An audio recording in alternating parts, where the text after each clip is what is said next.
சீரியல்களின் full எபிசோடுகளை Sun டிவியில் ஒளிபரப்பான உடனே எக்ஸ்க்ளூசிவாக சன் நெக்ஸ்டில் மட்டும் ஃப்ரீயா பாருங்கள்.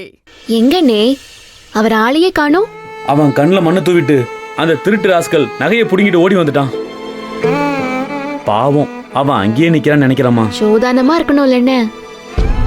நகையை பறி கொடுத்தா ஒரு குடும்பம் எம்புட்டு தூரம் கஷ்டப்படும்னு எனக்கு தானே தெரியும். இது வெறும் நகை மட்டும் இல்லைண்ணே, ஒரு குடும்பத்தோட சேமிப்பு, உழைப்பு, நிம்மதி, சந்தோஷம் எல்லாமே அதுல அடங்கி இருக்குதுண்ணே.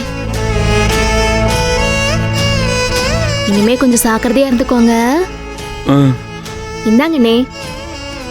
ரொம்ப தேங்க்ஸ் ஆனந்தி. இருக்கட்டும்ண்ணே, நான் வாரேன். அந்த அண்ணனை கேட்டுதான் சொல்லுங்க.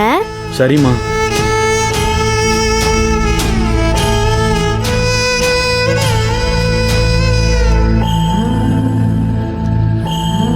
டேய், இந்தாடா.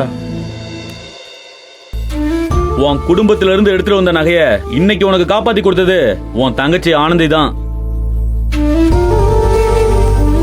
இதெல்லாம் ஏதோ சும்மா நடக்கிற விஷயம் இல்ல. இதுக்கு மேலேயும் இந்த நகையை நீ அடகு வைக்க தான் போறியா? இல்லடா, நான் இப்பவே போய் ஆனந்திக்கிட்ட நகை கொடுக்க போறேன்டா. டேய் நில்றா, நீ அவசரப்படாத. முதல்ல ஆனந்தி கிட்ட கொடுக்கறதுக்கு முன்னாடி வாணி கை கால்ல விழுந்து எப்படியாவது புரிய வச்சு அதுக்கப்புறம் குடுறா.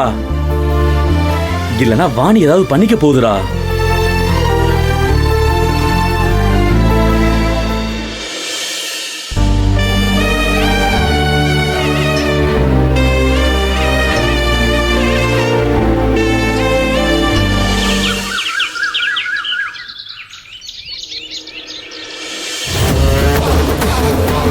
சேகர், சொல்லுண்ணா.